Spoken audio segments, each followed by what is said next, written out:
When I started the case, it was just like any ordinary surveillance case. I showed up early in the morning. I found a nice, secure, stationary surveillance position. I got all set up. I got blacked out, and I was ready to go.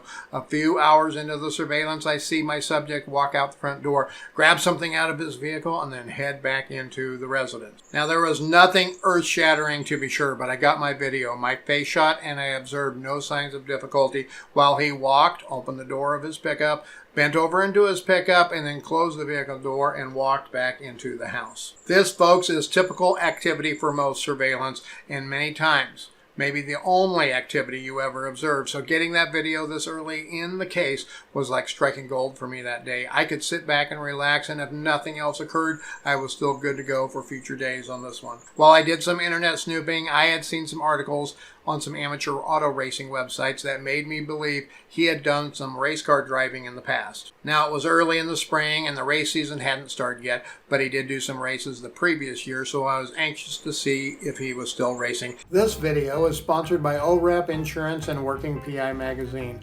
OREP is a leading provider of private investigator liability insurance.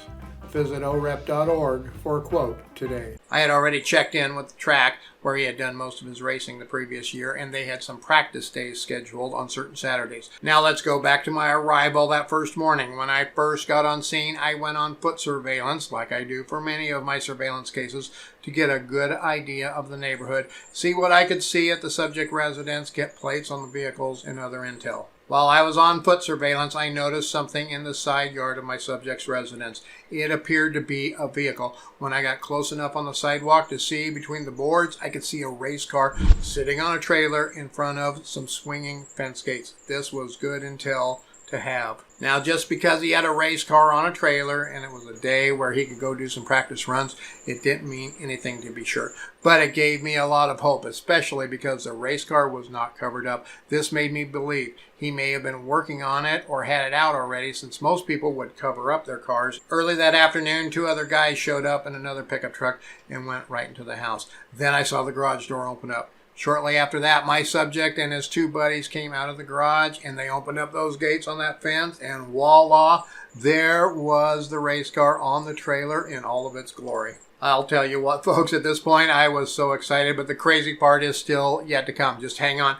I see all of them hop up on the trailer. My subject opens the hood, then he hops inside the car, like literally hops through the window. You know, these cars don't have doors.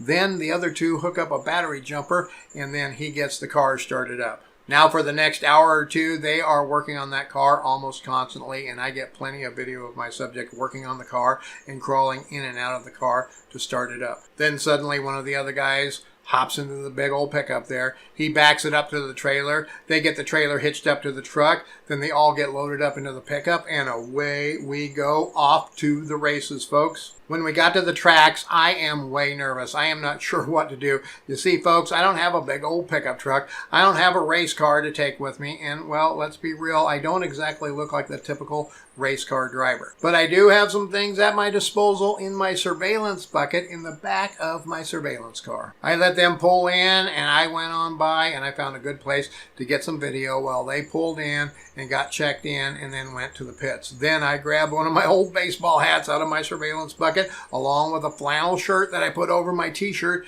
and I buttoned it up partly, and then I grabbed an old cane. Then I just pulled in like I owned the place. I found a good place to park, and I walked right up to the gates. As I approached the gates, this good old boy, he looks at me curiously, and I just said to him, "Man, is it ever going to be a great day at the races today?" And I walked right past him, limping a little bit, bent over slightly with my cane, and then he never said a word. I just walked right into the pits, and I walked around for about an hour as all the drivers and pit crews were getting their cars ready. I just pretended to be out there admiring all of those fine race cars, and when anybody would talk to me, well, I just told them how I remember my daddy racing cars when I was a little boy, and I still love to come out and watch. Once I saw some of the cars getting on the track and doing some runs, I limped my way over to the bleachers where I could watch a little bit. It was a bit weird. There was maybe a dozen or so spectators there, but then I had my choice of seats. I went all the way down to the far end of the bleachers and I pulled out my regular camera. I set it on the bleacher seats pointing down the track and I hit record so it would get most of the cars as they rounded a corner and came down the track towards me. I then grabbed my covert cell phone style camera. I stood by the fence so I could grab some video of my subject as he went flying by and rounded the next corner. I did this for about another hour. Then I went back to my car as it looked like most of the drivers were getting ready to pack it up for the day. I walked past that old boy at the gates and I just said, man, was that ever great? And I limped back to my car. But that ain't it, folks. It gets even better. I updated my client and they were ecstatic and wanted me to do some more research and try to get more of the same evidence. The regular season was about 2 weeks away, so I did one more practice day, then I did 4 Saturdays in a row at the racetrack. I used the same guys all the time, and man, I really started to feel like I was living the part. I had to get myself more covert cameras as I couldn't just pull out a regular camera on race day and start filming. I also used a drop camera when I went into the pits that pointed right at my subject's pit so I could get video of him there all the time he was working on his car when he wasn't racing. I got to know many of the regular race fans at the track there, and the folks at the concession stand, they knew me on a first-name basis and even gave me free refills and discounts on food. The best lesson to learn here, folks, once you get into a role, once you have your guys on, stay in that role and play it like you live it. I was so nervous, but man, I had so much fun, and I made a ton of money on that case too. In all, folks, I had about 6 hours of video on my subject, working on his race car, driving his race car, and driving his pickup truck. I had followed him so many times, I would have normally been afraid I was going to be burned, but he was on a mission. It was always race day, and he didn't have a care in the world.